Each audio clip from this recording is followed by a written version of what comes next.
Coming up next on the Jeff Crilley Show, what can we learn from the Bible about the economy? We'll answer that question just ahead.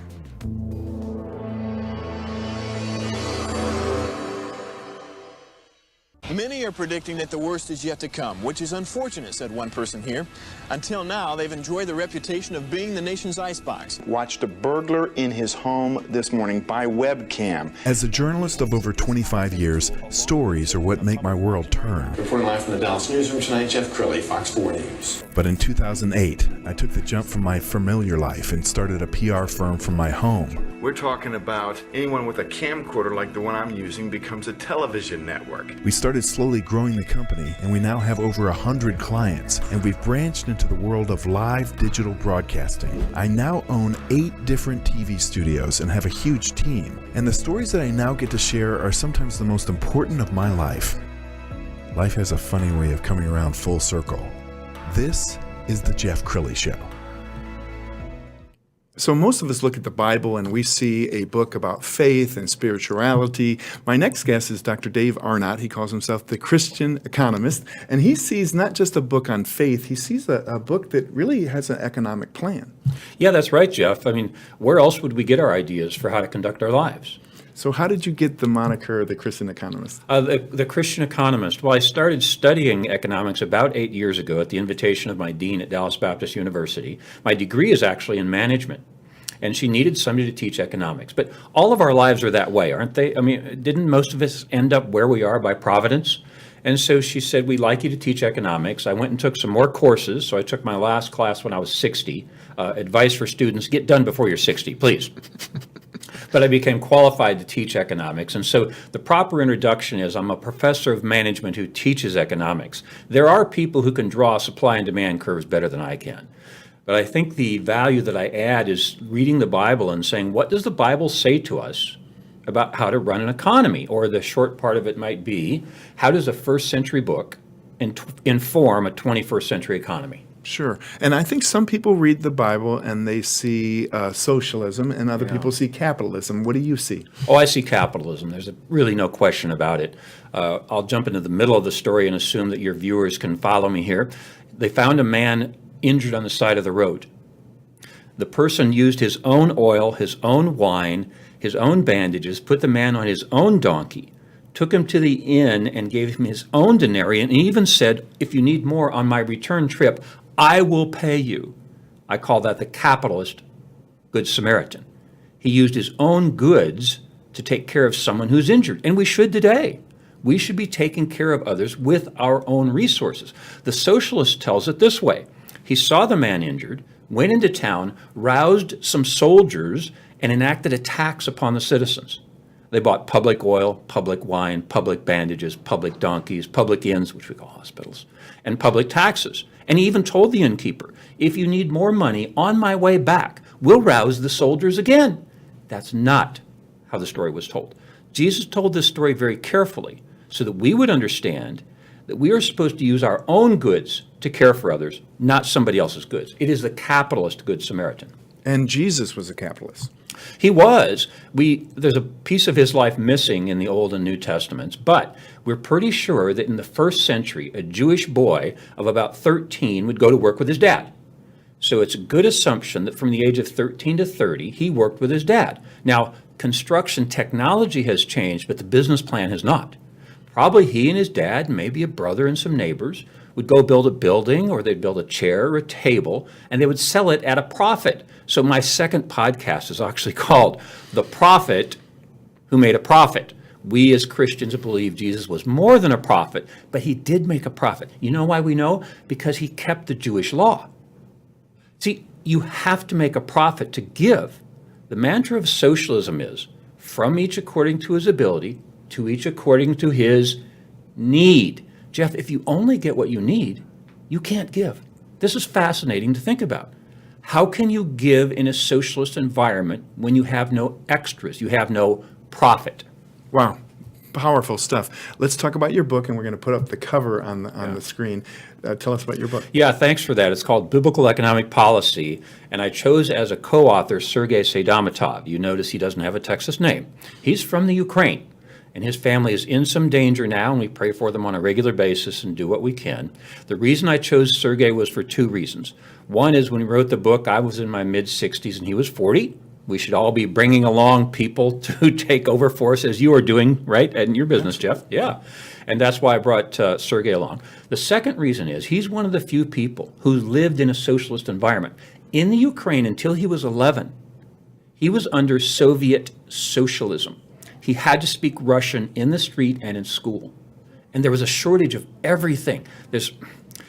Pew will tell you today, the Pew Research guys, that about 65% of college students in America will vote for a socialist. And my quip is, after talking to Sergey, the number falls to about 0. You know why? Because Sergey has lived in a socialist environment, and he knows how terrible it is. And he knows there is shortages of everything. Sergey Sedamatov, really a great young man, well-spoken, really wise, came to the U.S. and got 3 degrees in his third language, by the way. Sure. And I chose him to write the book, Biblical Economic Policy, with me. So, most of my life, capitalism has been celebrated, and now it seems to be vilified by many. It is, and that's too bad. I mean, the simple way to say it is socialism feels good, capitalism thinks good. And so the underlying premise of all that is, are you thinking or are you feeling? And there's no perfectly socialist environment. There's no perfectly capitalist environment. We're some way in the middle. And my 20-year-old students at Dallas Baptist University have seen it go back and forth over the last few presidential and legislative elections. We go back and forth. But the reason we don't want an economy at either the purely socialist end nor the purely capitalist end is there would be monopolies. If you say it slow, it's monopoly. One controls. The reason we don't like that is because we understand the Christian worldview that people are fallen. You don't want people to have control.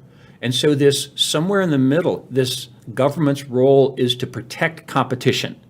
As long as there's competition, competition works against the fallen nature. Socialism feeds the fallen nature. Yeah, you and I are on absolutely the same page, and I encourage you to go to his YouTube channel and follow him. He has a very popular podcast, and he does these wonderful videos. I found one that I particularly wanted to share with you. It's about socialism. Let's go ahead and roll that now. Socialists are good at demand, not supply. That's why there's lots of demand and little supply in places like Cuba, North Korea, and in Venezuela, where about 30% of the population has fled because of a lack of supply. Oh, by the way, this is a topic for a future podcast, but most of South America is headed in the wrong direction.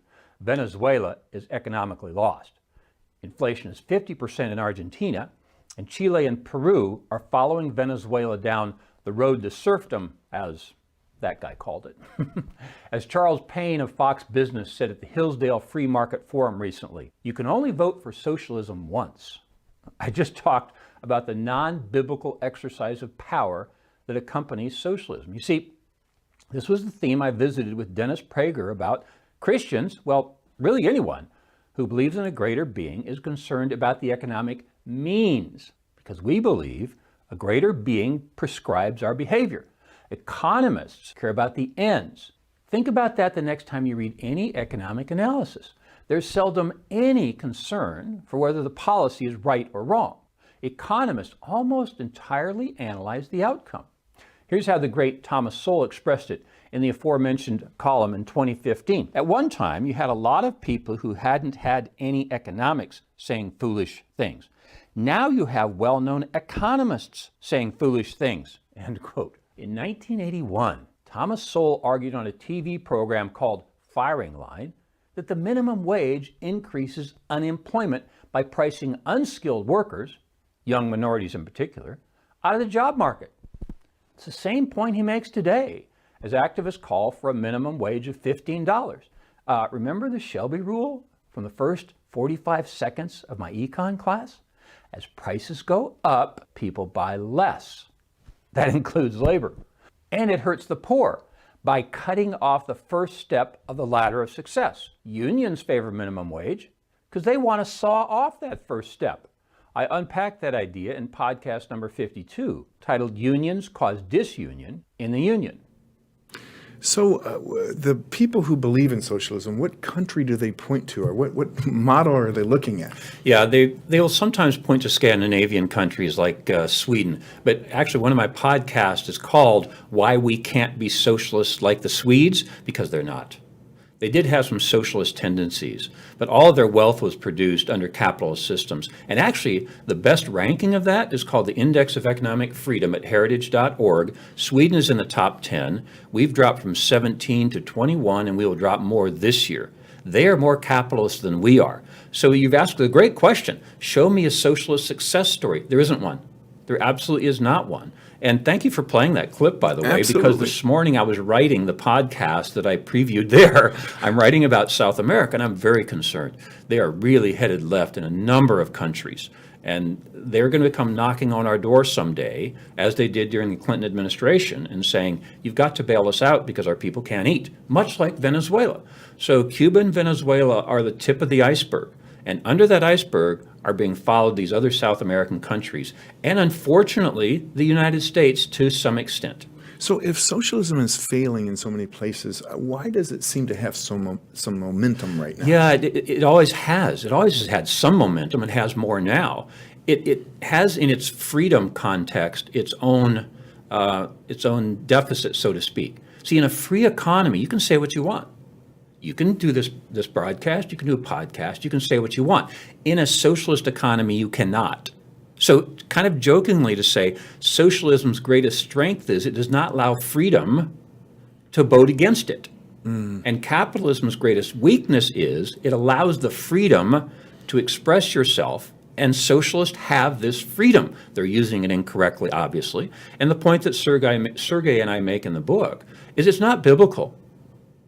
In the Bible, over and over and over again, people are trading their goods in a free market economy, and they're using the benefits of those trades to reward others, as I talked about in the capitalist Good Samaritan. Okay, final thoughts. Yeah, final thoughts. I'm an optimist. Okay, I call myself the Christian Economist, right? As the economist, there's a lot of bad things going on, and I could scare you to death. And I scare my students to death with debt and inflation and interest rates. But then I say, okay, as a Christian, we've been here before, and we have hope. See, we believe there's a God who guards and guides. And if you don't believe there's a God who guards and guides, you should be scared to death, and you should be a pessimist. So, see, I'm called the Christian Economist. The Christian is hopeful, the economist is pessimistic. Which carries sway? Well, I believe there's a God who guards and guides. We've been through difficult situations before. I think we're going to get through them. I don't think. I believe we're going to get through them again. Wow, what a powerful interview. You have to come back. We're going to end with the website, which is davearnott.com. Thank you so much for coming on the show. Pleasure. Thank you, Jeff. You bet. That's it for now. We'll see you next time.